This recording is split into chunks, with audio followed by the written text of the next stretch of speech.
Olá, congressistas! Bem-vindos ao Concaf 2020. Eu me chamo Adênia Mirella Alves Nunes, sou aluna de graduação em farmácia na Universidade Estadual da Paraíba e também faço parte da diretoria de marketing do Concaf. Tenho o prazer de apresentar a vocês a doutora Caroline Magnani Spagnol, que irá ministrar a palestra Controle de Qualidade Físico-Química na Indústria Farmacêutica. Caroline é farmacêutica bioquímica e possui mestrado e doutorado em Ciências Farmacêuticas pela Universidade Estadual Júlio Mesquita Filho, a Unesp. Além disso, ela realizou o doutorado sanduíche na Universidade de Valência, na Espanha. Também possui experiência em gestão de pessoas e projetos, coordenando trabalho de iniciação científica e como professora convidada do Senac de Araraquara, São Paulo. Como profissional, atuou na área de cosmetologia, principalmente nos temas desenvolvimento de cosméticos, antioxidantes, controle de qualidade, análise de eficácia e segurança de produtos cosméticos. Atualmente, Caroline trabalha na empresa Natural Lab, em São Carlos, São Paulo, realizando o desenvolvimento e validação de métodos analíticos de produtos veterinários. Agradecemos à palestrante pela disponibilidade e contribuição, agradecemos também aos nossos patrocinadores e a presença de todos no nosso congresso. Esperamos que a palestra seja de bom proveito e estamos à disposição para qualquer dúvida ou comentário nos nossos canais de comunicação. Perguntas podem ser enviadas diretamente para o e-mail da palestrante que está no último slide da sua apresentação. Boa palestra! Oi, pessoal, tudo bem? Primeiramente, eu gostaria de agradecer pela oportunidade de estar aqui nesse congresso, participando desse congresso. Agradecer em nome da pessoa do João, que foi quem me convidou, e a Eliane, que foi quem me indicou para dar essa palestra para vocês e contar um pouquinho da minha vivência no controle de qualidade na indústria farmacêutica. Bom, eu vou contar um pouquinho da minha trajetória, da minha formação para vocês. Primeiro, eu sou farmacêutica, formada pela Faculdade de Ciências Farmacêuticas da Unesp, de Araraquara. Lá, desde o segundo ano de graduação, eu realizo iniciação científica nas áreas de farmacotécnica, controle de qualidade e cosmetologia, sempre testando, né, a eficácia e a segurança dos produtos que eu desenvolvia, cosméticos e medicamentosos. E assim que eu me formei, eu entrei no mestrado, realizei um pouquinho desenvolvimento de formulações cosméticas, né, dermatológicas. Depois eu entrei no doutorado, segui, né, sempre financiado pela FAPESP, todos os meus auxílios foram pela FAPESP. E depois que eu terminei o doutorado, agora eu estou numa indústria de controle de qualidade de produtos veterinários. É uma empresa terceirizada que presta serviços a outras empresas que desenvolvem esses produtos, desenvolvem e produzem medicamentos veterinários e nós testamos esses produtos garantindo a eficácia e a segurança. Bom, então, agora, deixa eu tentar compartilhar a tela aqui com vocês. Que eu vou projetar os meus slides. Então, vamos lá. O tema da minha palestra vai ser o controle de qualidade físico-químico na indústria farmacêutica. Meu nome é Caroline. Então, vamos lá. O que é a qualidade? Então, antes de a gente começar a falar sobre o controle de qualidade, a gente precisa definir o que é a qualidade dos nossos produtos. Como que a gente vai garantir a qualidade se a gente não tem uma definição do que é a qualidade? E a qualidade, hoje em dia, é uma exigência ainda maior, porque por conta da globalização, né, existe uma exigência de custos a níveis internacionais. Então, cada vez mais, a gente busca uma qualidade maior dos nossos produtos. Então, o que é a qualidade? É qualquer produto ou serviço que atenda perfeitamente, de forma confiável, acessível, segura e no tempo certo a minha, a sua e a nossa necessidade, tá? Então, são esses 5 aspectos que a gente tem que atender. É a propriedade que qualquer produto apresenta em relação a essas características que são nele projetadas, que asseguram o desempenho dessa determinada função que a gente espera que ele nos atenda.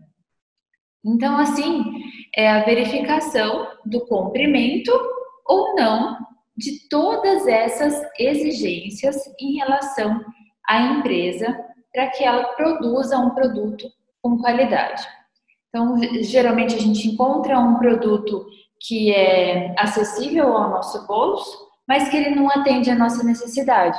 Então, isso não é qualidade. Ou então é bom, o preço é bom, mas o prazo de entrega não é bom. Então, a gente também não fala que esse produto tem qualidade. Ele precisa atender esses 5 aspectos. Um laboratório de controle de qualidade, o que ele precisa ter? Dimensionamento, né? Precisa ser amplo, precisa ter todas as barreiras necessárias para evitar a entrada de insetos e outros animais.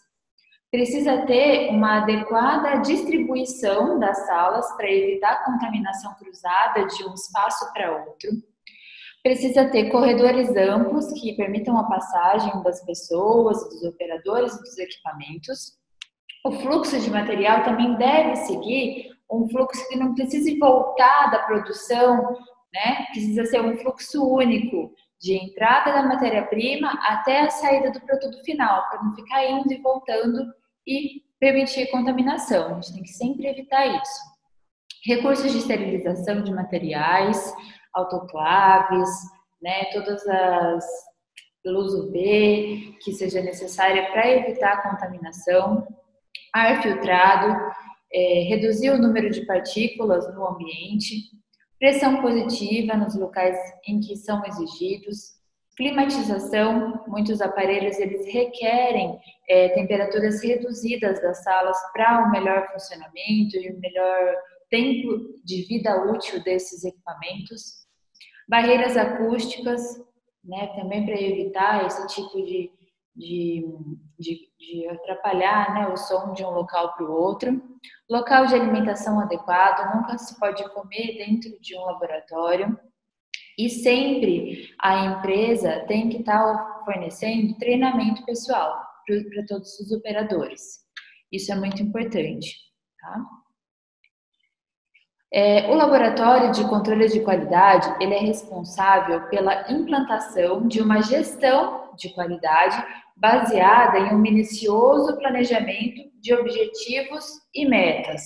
Ele é responsável por compra de materiais e insumos, ele sempre tem que estar requisitando os materiais que estão faltando, armazenar e distribuir os materiais que ele é responsável, a manutenção dos equipamentos e as instalações, e também, muitas vezes, fornecer treinamento pessoal para outros membros da equipe ou de outras equipes. Qual o perfil do profissional do controle de qualidade? O profissional que trabalha no controle de qualidade, ele tem que ter um extenso conhecimento das atividades que exerce no laboratório. São muitas, né, gente? Tem que estar treinado em todos os procedimentos que são realizados, estar familiarizado com todos o monitoramento e os problemas que estão relacionados. Tem que ser um profissional focado, ele tem que ter foco para encontrar os pontos críticos que podem ser melhorados. Tem que ter um pensamento sistêmico, tem que ser um pouco sistemático, né, nas operações, porque é a partir disso que é possível agir com mais eficácia ao mudar um certo comportamento. Se a gente precisa melhorar algum aspecto que é falho, a gente precisa ver qual é esse aspecto e ser analítico no ponto de vista de alterar esse hábito para que o produto consiga sair com qualidade. Tem que ser organizado, né? Sempre a bancada sempre arrumada, não ter bagunça no laboratório, guardar todas as vidrarias corretamente, identificar todas as matérias-primas, ter uma rastreabilidade do início até a saída do produto de dentro do laboratório que está sendo testado. Então, a organização ela é a chave para a gente alcançar a máxima qualidade do processo. Organizacionais têm milhões de ferramentas, né? 5S, Plan, Do, Check, Act, várias ferramentas de qualidade que a gente pode garantir à organização. E vai depender de qual está sendo implantada na empresa. O profissional, por fim, tem que ter um perfil integrador, né? É uma característica muito importante para conseguir trabalhar em equipe com outras pessoas, isso em vários setores, né?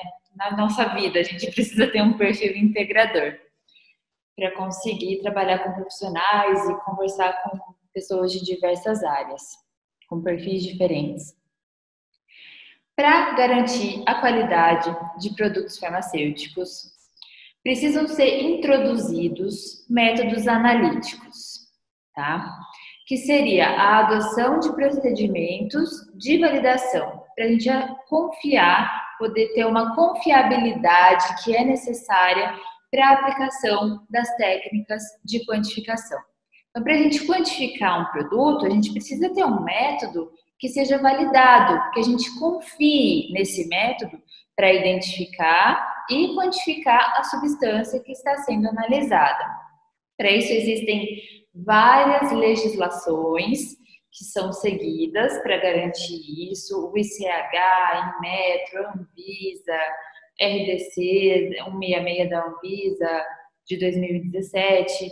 Então tem vários protocolos que a gente tem que seguir. Então, o que é validar? Validar é um ato documentado que atesta que qualquer procedimento, processo, equipamento, material, atividade ou sistema realmente, consistentemente, leva aos resultados esperados.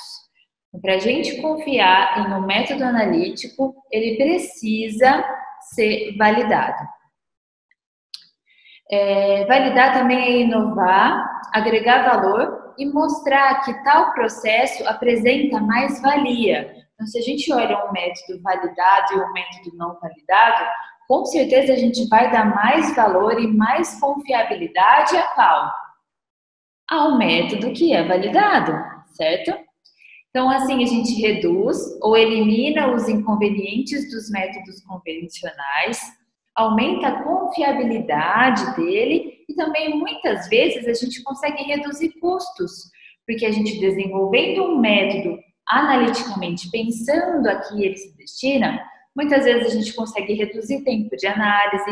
Às vezes a gente pega um método já pronto, validado, o método tem, por exemplo, no HPLC, 60 minutos de corrida, uma vazão de 1 ml por minuto, apenas usando solventes orgânicos. Aí a gente pensa em desenvolver um método novo e validar, a gente já vai pensar em usar uma coluna cromatográfica reduzida, em diminuir a vazão, né? Deixar 0,3 ml por minuto muitas vezes, usar um UPLC, um equipamento que gasta já menos solventes e suporta maiores pressões, aumentar a água, diminuir a proporção de orgânico, trocar um solvente mais tóxico, por exemplo, por um etanol, que é um solvente menos tóxico para o meio ambiente, que gera menos custos para tratamento de resíduos. Então, são várias coisas que a gente começa a pensar no momento que a gente começa a pensar na sustentabilidade e na diminuição da geração de resíduos para o meio ambiente. E isso é uma coisa que a gente tem que pensar nos tempos atuais. Muita atenção, porque a formação do pessoal que trabalha nessa área tem que ser qualificado, sempre com foco em inovação e voltado para a necessidade da indústria. Isso é imprescindível, tá? Formação de pessoal qualificado, sempre, em todos os setores. Então, a empresa ela sempre tem que estar consciente em capacitar as pessoas que estão ou contratar pessoal qualificado se ela quer uma qualidade maior nos produtos que ela desenvolve. Quais são os componentes críticos da validação? Então, primeiro, o analista, né? O analista capacitado, a amostra que vai ser testada, Os equipamentos e sistemas também têm que sempre estar revisados, né? Sempre com uma manutenção preventiva. E o preparo de amostra. Esses 4 pontos, eles estão sempre em equilíbrio e tem que estar sempre revisados para a gente conseguir analisar os produtos criticamente. A validação deve apresentar os aspectos de linearidade, limite de detecção e quantificação, seletividade e especificidade, ou um ou outro, depende do nosso intuito, precisão, exatidão e robustez. Agora a gente vai começar a falar de cada um desses pontos, começando pela linearidade. O que é a linearidade de um método? É a capacidade que esse método analítico possui em demonstrar os resultados obtidos, sendo eles diretamente proporcionais à concentração do analito da amostra dentro de um intervalo especificado. Então, a gente tem que encontrar essa faixa linear em que o método responde de forma diretamente proporcional em relação à concentração. Então, se a gente está vendo um pico cromatográfico, a gente vai analisar a área. Então, nesse caso, no eixo Y estaria a área e no eixo X a concentração. A gente vai encontrar nessa faixa linear a faixa que seja diretamente proporcional à resposta de área em relação à concentração. Vamos escolher os pontos para a determinação dessa curva e esse será o nosso intervalo definido para a linearidade. Se a gente está num espectrofotômetro, a gente não vai ver a área, a gente vai ver a absorbância. Então, vamos lá, a absorbância vai ser diretamente proporcional a quê? A concentração, tá? Então, essa é a faixa linear. O método ele vai responder de forma proporcional ao aumento de concentração, seja o que a gente está analisando aqui no eixo Y, tá? Nossa resposta. A linearidade, quais são as regras? Ela é determinada pela análise de no mínimo 5 concentrações diferentes. Se houver relação linear aparente após o exame visual do gráfico, os resultados dos testes deverão ser tratados por métodos estatísticos. Quais são eles? A gente vai ver o desvio padrão relativo. Então, sempre são feitos os testes em triplicata, são feitos 3 análises.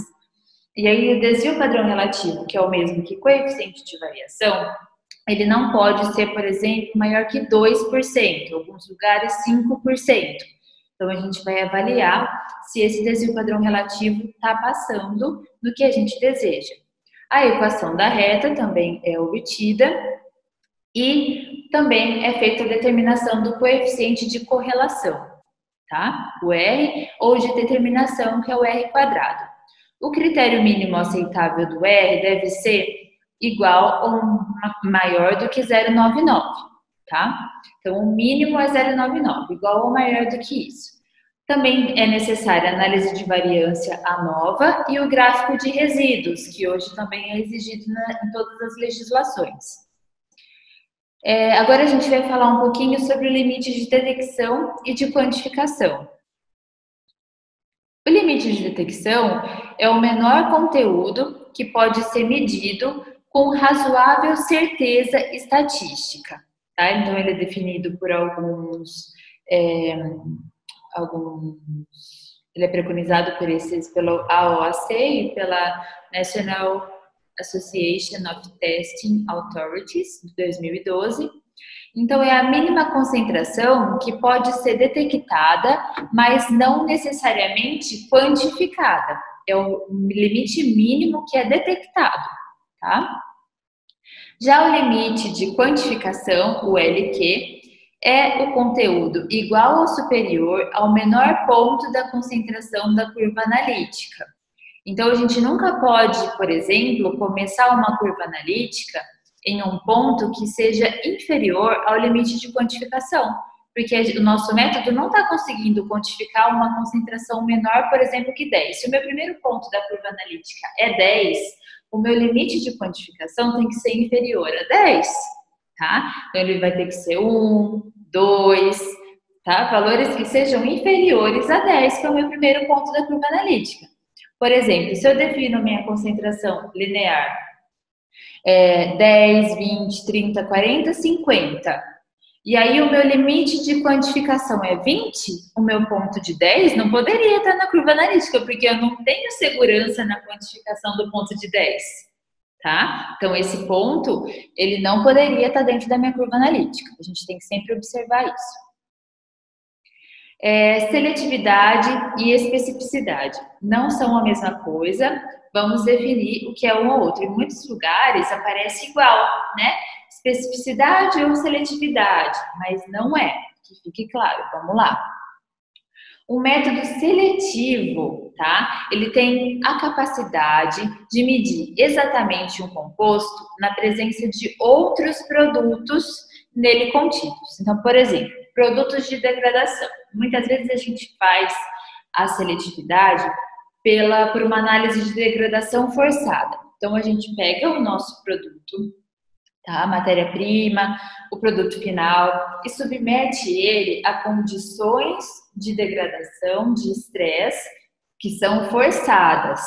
Então, a gente coloca em temperaturas elevadas, coloca na estufa, coloca em um meio oxidativo, em peróxido de hidrogênio, coloca em um meio básico, com hidróxido de sódio, coloca em um meio ácido, com ácido clorídrico, expõe ele à radiação ultravioleta, para a gente ver se ele tem fotoestabilidade.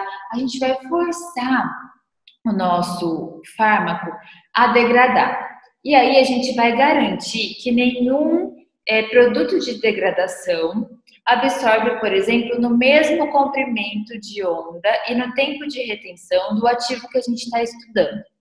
Então, por exemplo, formam-se outros picos de degradação em tempos de retenção diferentes. E a gente vai sempre conseguir analisar o teor do nosso ativo. Ou seja, o método é seletivo, porque ele está conseguindo analisar o teor mesmo na presença de outros produtos de degradação.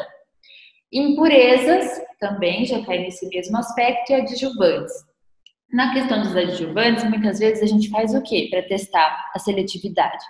A gente pega o placebo da formulação, injeta no HPLC. Pegamos a fase móvel, injeta no HPLC. Pegamos a matéria-prima, injeta no HPLC. E a gente vai avaliar se os componentes, os adjuvantes da formulação e do método interferem na quantificação do mesmo, do produto que está sendo analisado. Já um método específico, ele é um caso específico da seletividade, tá? Então tá dentro da seletividade, mas não é igual, não é similar, não é a mesma coisa. O termo especificidade se refere a um método específico para um único analito. Então, a gente vai pegar esse composto que sai no mesmo tempo de retenção, no mesmo comprimento de onda, vai tirar ele dali desse método e vai analisar, por exemplo, num outro detector, no infravermelho, no massas, para a gente garantir que aquela molécula ali está pura e que é só ela que está ali. E só quem dá essa resposta para a gente é o detector de massas infravermelho. Aí a gente vai garantir a especificidade do nosso método. Ficou claro que não é a mesma coisa? Muito bem. Precisão. Então, vocês veem aqui, ó, que precisão nesses dois alvos, tanto de cima quanto esse de baixo, são métodos precisos, porque todas as medidas, mesmo que não sejam, se encontrem no alvo, no centro, elas estão juntinhas.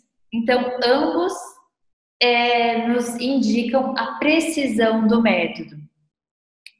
É a avaliação da proximidade dos resultados de medidas de uma mesma amostra.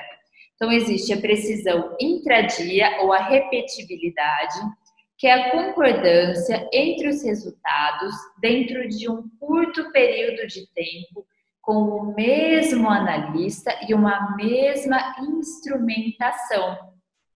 Já a precisão interdia ou intermediária, tá?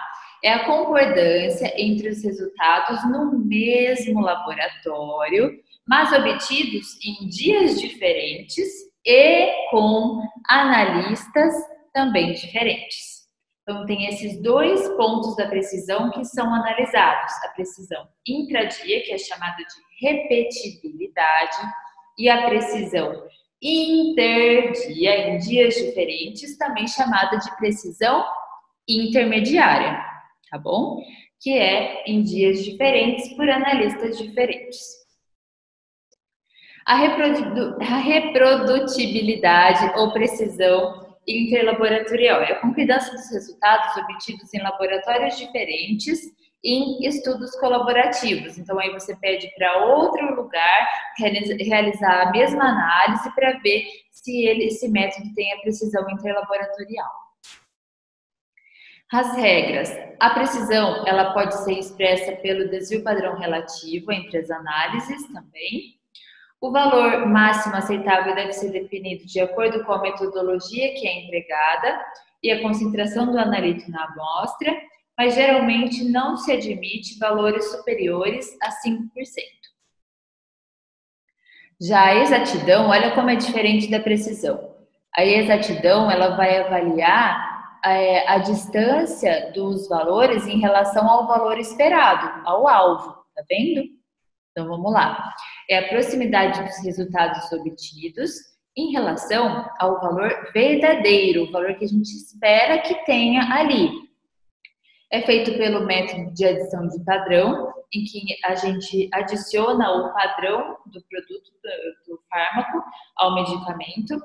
E também pelo método do placebo contaminado. Temos o fármaco e aí a gente adiciona o fármaco na mistura dos componentes do medicamento, tá? Do placebo. A exatidão é calculada como porcentagem de recuperação da quantidade conhecida do padrão adicionado à amostra. E aí a gente vai ver o tanto que é recuperado, a porcentagem que é recuperada. Então aqui, vamos lá. Um exercício para vocês pensarem aí um pouquinho. Como vocês definiriam cada um desses alvos que estão aí relacionados? Tentem pensar. E aí? Sabem a resposta? Qual é exato, qual que é preciso? Qual que é preciso e exato e qual que não é nada, né? Vamos lá, então, vou contar. Esse primeiro, né, da esquerda, de vocês, superior, esse método é só exato. Vocês veem que ele está tudo próximo do centro, mas não estão juntos. Então, ele é exato, mas ele não é preciso. Já o segundo, esse aqui da superior da direita, ele é apenas preciso. Vocês veem que os pontos estão todos juntos, mas não estão perto do centro, perto do valor esperado verdadeiro, do alvo. Já aqui o terceiro, o inferior esquerdo, ele é preciso e exato. Então, vocês veem que os dardos estão todos juntinhos e estão no centro. E o último, aqui do canto inferior direito da tela de vocês, ele não é preciso e ele também não é exato. A exatidão, ela sempre vem associada aos valores de precisão, sempre. Os limites, eles são estreitos em níveis de concentração elevados. Então, ó, níveis estreitos e níveis de concentração elevados. E eles são amplos em níveis de traços. Então, temos aí uma trombeta de Horvitz, que vocês já devem ter ouvido falar, que eles expressaram de forma matemática isso para demonstrar a dependência do desvio padrão relativo e a concentração do analito que está sendo testado. Então, os limites são sempre estreitos e níveis de concentração elevados. Então, temos aqui, ó, concentração elevada, maior que 10%, desvios estreitos, o desvio padrão relativo como é baixinho. E concentração de traços, por exemplo, aqui em aflatoxinas, que é uma partícula por bilhão em ppb, olha quanto é alto o desvio padrão relativo, tá vendo? Então, é sempre inversamente proporcional. Existem valores críticos aceitáveis de acordo com a concentração do analito em estudo. Esses valores, eles são estimados considerando-se que análises de elementos majoritários costumam apresentar erros sistemáticos, né? Relativos muito inferiores àqueles obtidos em analitos em concentrações muito pequenas. E afinal, quais são esses valores? Então vamos lá. Recuperação de um analito em função da concentração. Então isso mostra pra gente, ó, em concentrações mais altas, olha quanto é o intervalo de recuperação aceito, de 98 a 102. Já em concentrações muito baixinhas, olha lá embaixo na última linha, o intervalo de recuperação aceito é de 40 a 120%. Então, existe uma janela de recuperação maior, e isso gera um erro maior na análise, e isso permite que a gente analise com um desvio padrão relativo maior, né? Não tem como a gente conseguir analisar um traço, por exemplo, na mesma precisão analítica do que um produto que está numa concentração maior do que 10, ok?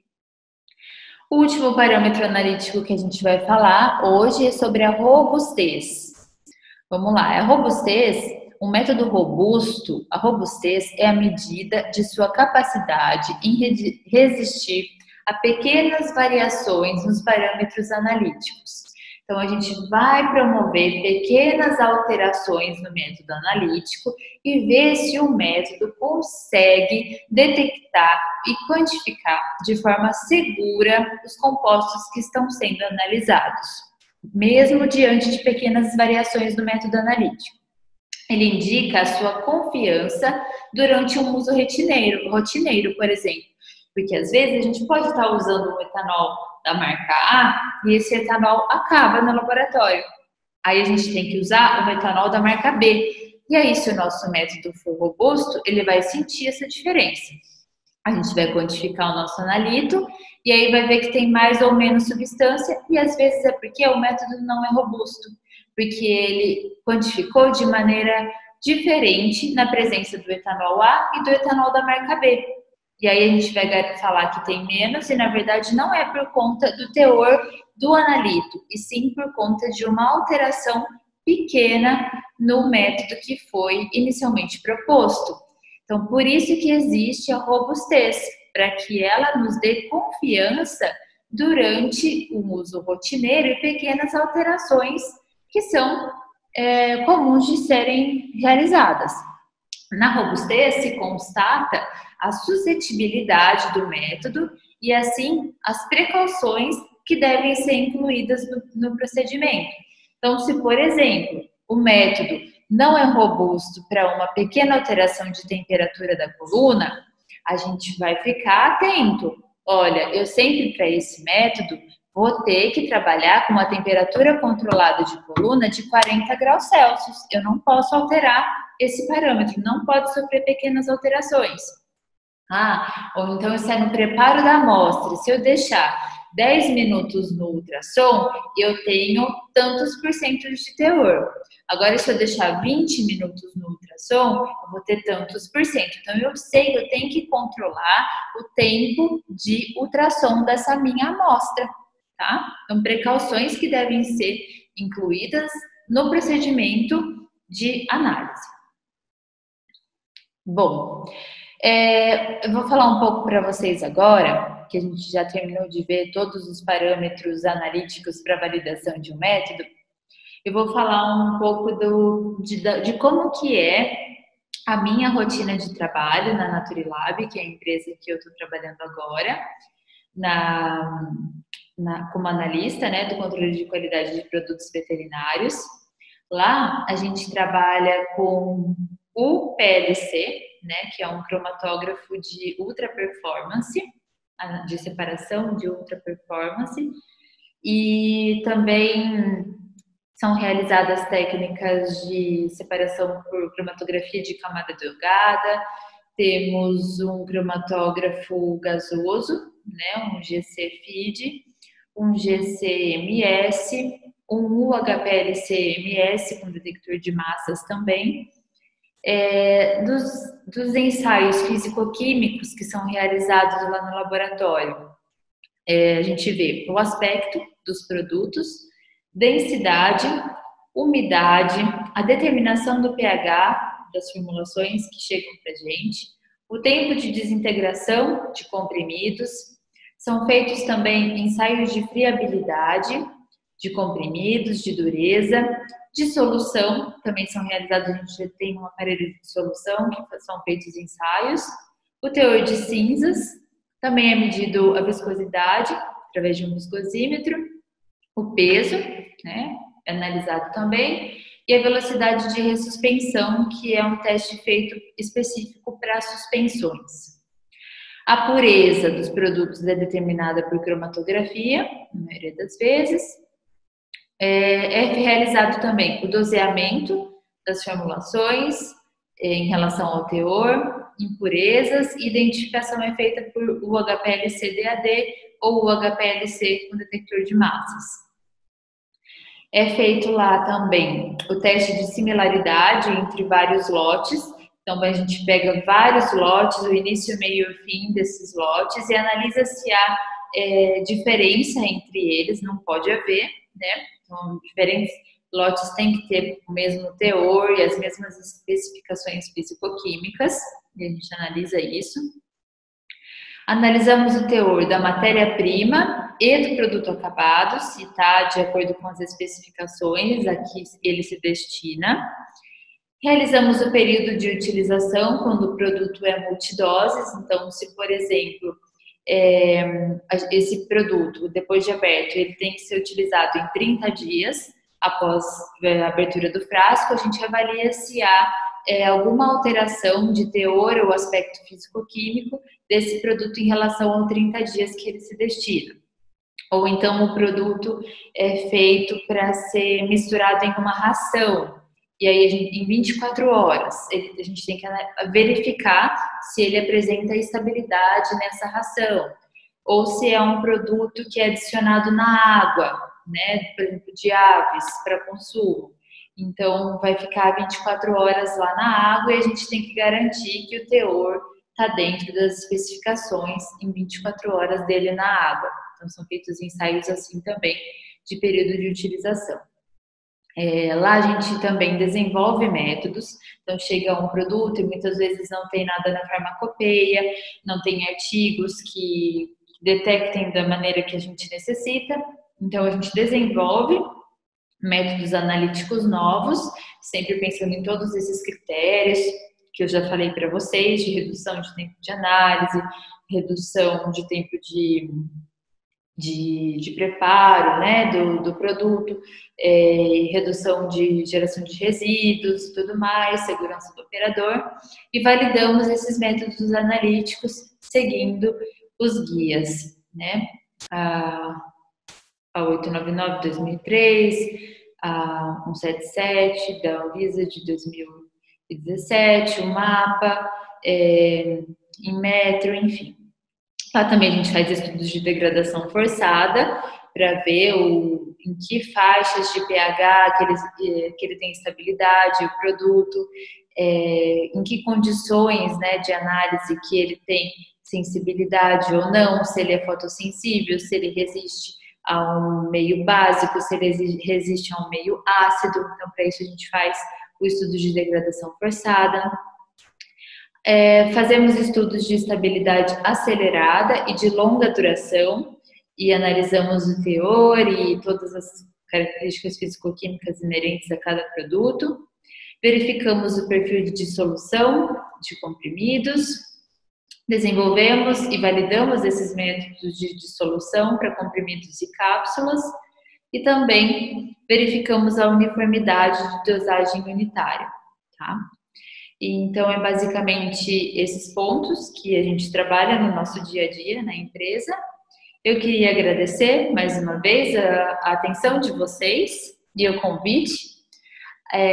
Parabenizá-los por essa iniciativa de tornar possível esse congresso, mesmo diante de um período tão difícil que a gente está passando. Mas essa troca de experiências entre os profissionais de diferentes áreas é muito enriquecedor para todos nós. E isso não pode parar em nenhum momento, né? Então, obrigada a atenção de vocês que estão aí assistindo até o fim. E eu me coloco à disposição para sanar as dúvidas de vocês que possam aparecer.